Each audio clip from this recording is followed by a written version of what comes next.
Welcome back to What Arty Noobs with General Disturbance. This is the M46 Patton. It's an American Tier 9 medium tank and it's located on the north spawn of Ruinberg under the command of Filipperino. Now, 3 marks on the barrel, so this game is going to be a lot of action. Battle has commenced. Well, the Patton tank was a modernised, improved version of the M46 Pershing. It can carry a variety of guns, including 90mm, 105mm, and Filipperino is taking his Patton into the centre. He managed to get a hit there straight away on an AMX-30, who's managed to sneak into this area, but he's taken 2 rounds now, and he's now in a lot of trouble. It's Tier 9 against Tier 9, and that's another round into the engine bay, 414. And he bounced around the MX-30, but he takes him out of the game with his next shot. Gets a kill. Right now, from this point, he can defend the other corner. Going after that TVP, gets around into him for 398, takes a round from the TVP. And it looks like he's going to move further down because there are some enemies at the other end, and they would do him a lot of damage if he just stayed on the corner. He's taking up the ramp. Okay, T-34-3 hiding behind the rubble. Difficult shot. He gets around into him. 456. Now, Filipperino is using the 105mm. It's got alpha damage of 550. No, 390. Sorry, beg your pardon. 390 hit points. Our penetration of 218. On standard ammo. Okay, still can't see the T-34-3 well. If he pokes out a little bit more, might be good. Oh, try for the cupola, but the T-34-3 is counting the shots. He knows he's got a little wait, 7.43 seconds between shots. He must know the reload time on the Patton. He probably has one himself. Oh, one into the engine bay, takes him out of the game, 104. We've got a lurver making a trip across. Can he get a shot in? Yes, he does. 372, but he won't get another shot unless he pulls back around the corner. I don't think the VK wants to come around that corner because he knows he'll get more than one shot into him.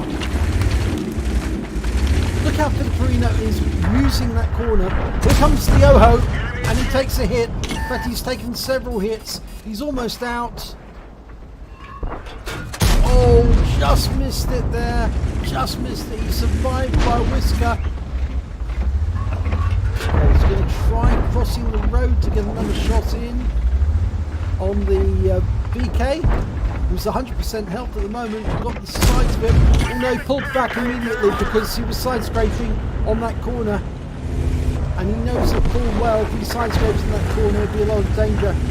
Okay, I think he's going to go across to the other side of the road. The rubble over there takes him around from the VK in doing so, though. So that didn't work out too well, but he can get around into the defender with the IS-3. He gets the IS-3 for 357. Low roll. Trying to go for the cupola on the VK. And yes, he gets it. 343, but he takes a round for 450 from the defender. So we're going to have to be careful now. Goes for the cupola on the defender, fails.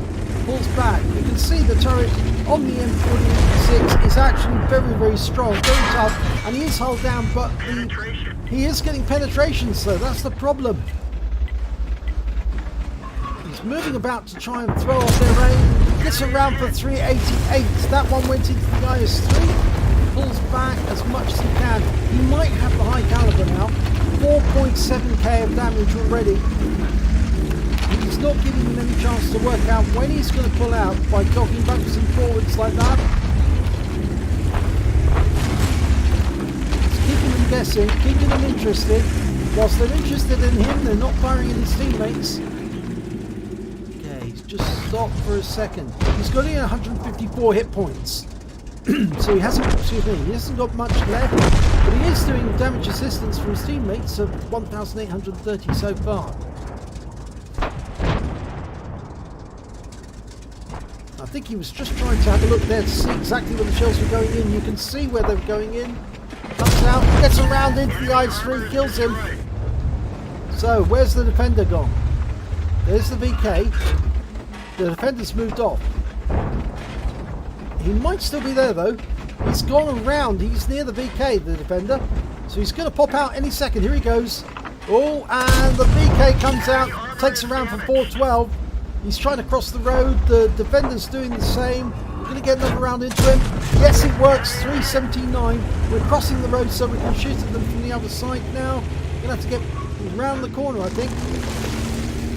Yeah, he's having a look at them as he's moving up this road. You can see where all these shots went. Most of them went in through the turret. So, yeah, even though the turret is quite a tough one, it took a lot of damage. He's a one-shot now for either of them, or any of them. And he's reloading with HCR now. There's only 4 of them left on their team. There are 6 enemies. Unfortunately, they're making their way up towards the cap, so he's going to try and defend from as far away as he can. Canonian Jagdpanzer's trying to defend from the cap area, from near the cap. I'm not sure that will work out too well for him. We might end up having to spot for ourselves once the Canonian's gone down. There is the defender. He's followed us. He doesn't know where we are just yet, but he may spot us very shortly. No, he hasn't spotted us. He's actually heading away. I think he's going back to try and attack our other teammates, which will be the Lorraine 40T and the FP402, who are down in the south. Okay, ST1 gets a good shot, 402 hit points, pulls back behind the rubble, saves him, but the Canonian Jagdpanzer goes down. Can we get a shot into the ST1 again? Go for the turret if we can. Oh no, that didn't work. He saved his APCR for a moment like this. Can we get around into the body? Yes! And we take out the ST1, 328. That's his 4th kill. Reloading. He's doing remarkably well considering he's so low on hit points. There's the next one. It's the VK. But remember, the VK's got one log. Oh, and you can see he's basically side scraping on that corner and not showing much of his body. You just see the gun that ricocheted off the turret, and now he's alone. He's all alone. The last of our team, the FP402, has been killed by the Progetto on the enemy team, along with the defender. So they're all going to be heading in this direction now, and I think he's going to try and take up a last stand position. We know which direction the enemy is going to come from. There's the defender trying to make his way across. Try and go for the lower plate. Oh, we got in through the side for 382. He's a one-shot now if we can get the next one in. Okay, it's on approach. He's weaving to try and throw the shell off. And that takes him through the lower plate. Good shot, 163. Okay, still defending our corner. There's 4 enemies remaining. He is on for a Kolobanov if you can do this, but it's going to be very, very difficult. Oh! And the T-264 Super Pershing was waiting for him to poke out like that and put a round into him. And that ends the game, I'm afraid. It is a defeat, but it was a very valiant defeat. And let's have a look at the end of battle stats. It's an ace tanker for Filipperino in the M46 Patton. He also managed to get a Bruce medal for getting at least 5 critical hits. He got 10. He got a duelist badge for taking down 2 tanks who did damage to him during the battle. A fighter badge for getting at least 4 kills. He got 5. He was 1 short of getting that top gun. A fire for effect for getting more damage than the hit points to his own vehicle. But best of all, he ended up with the high caliber. And that meant obviously that he will get extra credits and XP because he got an epic medal at the end of that game. So let's have a look at the team scores. Well, there you have it. High caliber, 6,907 hit points of damage. The next highest scorer was the T-54 on his on the enemy team, 3,998, and the ST-1 3,791. And then after that, it's the defender with 3,084. When it came to kills, again, he's got the top of the table, 5 kills. The next high scorers was the Super Pershing and the ST-1. The Super Pershing who killed him managed to get 3 kills, so did the ST-1. But when it came to base XP, you can see that the T54 managed to get the highest amount, 1094. Then came the Object 252 Defender with 1045, and finally the ST1 with 991. Filipperino managed to get 987, so it's only just behind the top 3 tanks on the enemy team, the winning tanks. And the reason for that obviously was the amount of effort he was putting in was tremendous, and the amount of damage he did in comparison to the enemy team. He was almost a one-man army, really was, during that game. So let's have a look at the detail report. He fired 28 rounds, he got 24 direct hits, 21 penetrations, damage of 6,907 hit points, of which 952 were at more than 300 meters. He received 7 hits from the enemy, 5 of them were penetrations, most of those went through the turret, 2 of them were non-penetrations. He also blocked damage of 830 hit points. He spotted 7 enemy vehicles, damaged 9 of the enemy, killed 5 of them, and did damage assistance of 1,830 hit points, and that probably obviously contributed towards his high XP score. On a standard account, he earned 63,248 credits, got 8,749 for personal missions, 4,055 for the achievements, that's the high caliber, and that brought up a total of 76,052 credits. And after repair and ammunition resupply, and remember he did use a fair bit of premium ammo towards the end of the game, but it was very effective premium ammo because he was putting the rounds in to do damage and to get more credits from out of the enemy. And that meant that he ended up with a loss overall for the battle of 15,034 credits.